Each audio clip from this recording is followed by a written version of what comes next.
Hello student, now we are going to understand this question. What is not true about resonance? तो हमको यहाँ पर बताना है कि यहाँ पर कौन सा स्टेटमेंट रेजोनेंस के बारे में यहाँ पर सही नहीं है. So let's start our question. तो पहले हम लोग एग्जाम्पल की हेल्प से यहाँ पर रेजोनेंस को समझते हैं, देखते हैं उसके यहाँ पर क्या क्या फीचर्स यहाँ पर होते हैं.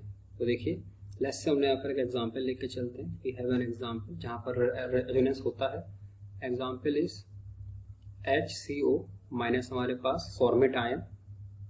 तो देखिए इसका देखिए जो स्ट्रक्चर होता है वो इस तरह से होता है. This is HC oxygen and this oxygen, double bond, single bond और यहाँ पर नेगेटिव चार्ज. और देखिए यहाँ पर क्या है, पाई बॉन्ड, सिंगल बॉन्ड और यहाँ पर ये आपके पास लोन पेयर्स हैं. सो बेसिकली यहाँ पर आपके पास कॉन्जुगेट सिस्टम है, तो यहाँ पर आपके पास रेजोनेंस हो रहा होगा.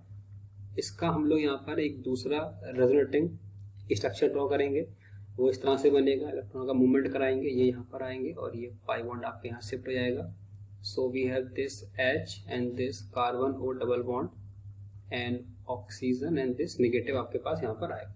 तो ये दोनों इसके यहाँ पर रेजोनेटिंग स्ट्रक्चर आपके पास यहाँ पर बन गए हमारे पास यहाँ पर.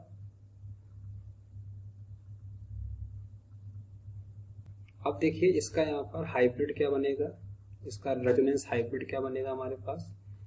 तो देखिए इन दोनों स्ट्रक्चर की हेल्प से यहाँ पर हम बनाएंगे हाइब्रिड यहाँ पर. तो इस तरह से बनेगा HC this O and this O.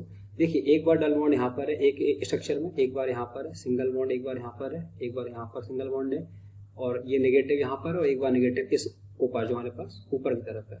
तो बेसिकली इसका हाइब्रिड तरह से कि देखिए सिंगल बॉन्ड तो दोनों में आपके पास फिक्स है ही, एक बार डबल बॉन्ड यहाँ, एक बार डबल बॉन्ड यहाँ पर, मतलब इन दोनों में आपके पास डबल बॉन्ड करेक्टर प्रेजेंट है. और नेगेटिव कभी इस ऊपर और कभी इस ऊपर है, तो हमने यहाँ पर दे दिया दिस इज पार्शियल नेगेटिव और यहाँ पर एक पार्शियल नेगेटिव. तो नेगेटिव चार्ज इन दोनों ऊपर आपके डिस्ट्रीब्यूटेड यहाँ पर है. तो ये इसका यहाँ पर हो गया हाइब्रिड. तो अगर हम यहाँ पर बात करें तो देखिए अगर किसी मॉलिक्यूल में रेजोनेंस यहाँ पर होता है तो उसके जो रेजोनेटिंग स्ट्रक्चर्स आपके बनते हैं वहाँ पर अगर आप देखें तो केवल पाई बॉन्ड और लोन पेयर यही आपके यहाँ पर डिलोकलाइजेशन में पार्टिसिपेट करते हैं. यहाँ पर हमारे पास सिग्मा बॉन्ड पर कोई फर्क नहीं पड़ता है. सिग्मा बॉन्ड के इलेक्ट्रॉन आपके यहाँ पर रेजोनेंस में यूज नहीं होते हैं. तो यहाँ पर हम लोग अपना ऑप्शन लिखते हैं, कौन सा ऑप्शन यहाँ पर सही होगा. ऑप्शन पहला है the resonating structures are hypothetical. देखिए जो एक्चुअल मॉलिक्यूल होगा यहाँ पर रेजोनेंस में, वहाँ पर क्या होता है, इलेक्ट्रॉन का डिलोकाइजेशन यहाँ पर होता है, वो आपके लगातार यहाँ पर मूव करते हैं. तो जो हम लोग यहाँ पर ये रेजोनेटिंग स्ट्रक्चर ड्रॉ करते हैं ये बेसिकली आपके होते हैं इमेजिनरी यहाँ पर. तो ये आपके हाइपोथेटिकल होते हैं. तो हमारे पास जो स्टेटमेंट ए दे रखा है उसमें जो स्टेटमेंट दे रखा है हमारे पास यहाँ पर, वो हमारे पास स्टेटमेंट यहाँ पर करेक्ट हमारे पास है. अब हम लोग बात करते हैं ऑप्शन बी पर, मतलब जो आपके पास यहाँ पर रेजोनेटिंग स्ट्रक्चर होते हैं वो आपके पास यहाँ पर होते हैं हाइपोथेटिकल. ये बात यहाँ पर सही है. ऑप्शन बी की बात करते हैं. ऑप्शन बी में यहाँ पर क्या बोला गया है, the number of sigma bonds in all resonating structure other than hybrid structure remain same. Yes देखिए सिग्मा बॉन्ड यहाँ पर दोनों स्ट्रक्चर आपके पास यहाँ पर देखें आप सेम है. यहाँ देखिए 1 2 3 और ये 1 2 3. तो सिग्मा आपके पास हमेशा सिग्मा बॉन्ड हमेशा आपके पास यहाँ पर रेजोनेटिंग स्ट्रक्चर्स में सेम रहते हैं. तो ऑप्शन बी में जो आपके पास यहाँ पर दे रखा है स्टेटमेंट वो आपके पास यहाँ पर करेक्ट है. अब हम लोग ऑप्शन सी की बात करेंगे. ऑप्शन सी में हमको यहाँ पर क्या दे रखा है, ऑप्शन सी में स्टेटमेंट है hybrid structure is least stable. देखिए जो हाइब्रिड स्ट्रक्चर यहाँ पर होता है as compare to the resonating structure, hybrid resonance resonate hybrid has. देखिए सारे स्ट्रक्चर में से जो रेजोनेंस हाइब्रिड होता है उसकी यहाँ पर एनर्जी सबसे कम होती है, और अगर एनर्जी सबसे कम है तो सबसे ज्यादा आपके पास स्टेबल होगा out of the all the resonating structure हमारे पास. So hybrid has least energy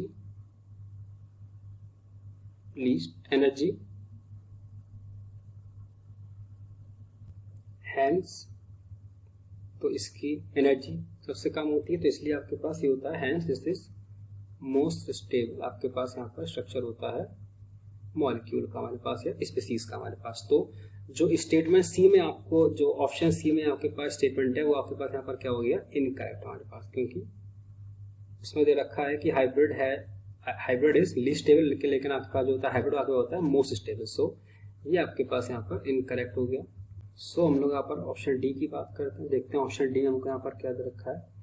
option D में हमको यहाँ पर दे रखा है कि all the contributing structures have same atomic arrangement. तो अगर आप देखें, देखिए H, फिर कार्बन, फिर O और O, देखिए तो जो आपके पास रेजोनेटिंग स्ट्रक्चर होते हैं उनमें आप देखिए एटॉमिक आपके सेम रहते हैं। जो एटॉमिक अरेंजमेंट है वो आपके पास सेम रहेगा हमेशा। केवल आपके पास जो पाई बॉन्ड के इलेक्ट्रॉन है, जो पाई इलेक्ट्रॉन है, वो आपके केवल यहाँ पर लगातार शिफ्ट होते हैं बस। बाकी आपके एटॉमिक अरेंजमेंट देखिए आप दोनों में सेम है हमारे पास। तो ऑप्शन डी में हमारे पास जो दे रखा है स्टेटमेंट, वो भी आपके पास यहाँ पर क्या है, करेक्ट है हमारे पास। So this statement is also correct. तो हमसे क्वेश्चन पूछा गया था कि कौन सा यहाँ पर ट्रू नहीं है अबाउट रेजोनेंस। तो यहाँ पर देखें option C is the correct answer for this question, क्योंकि उसमें जो लिखा है स्टेटमेंट वो आपके पास यहाँ पर इनकरेक्ट है। So the correct answer for this question is the option C. तो इस क्वेश्चन को हमने यहाँ पर एक बार रिवाइज करते हैं। हमसे क्वेश्चन पूछा गया था कि which is not true about resonance. तो ऑप्शन सी में जो लिखा है स्टेटमेंट वो आपके पास गलत है कि हाइब्रिड इज लीस्ट स्टेबल, कि आपका जो हाइब्रिड है वो होता है most stable. So option C is the correct answer for this question. I hope this question is clear to you. Thank you.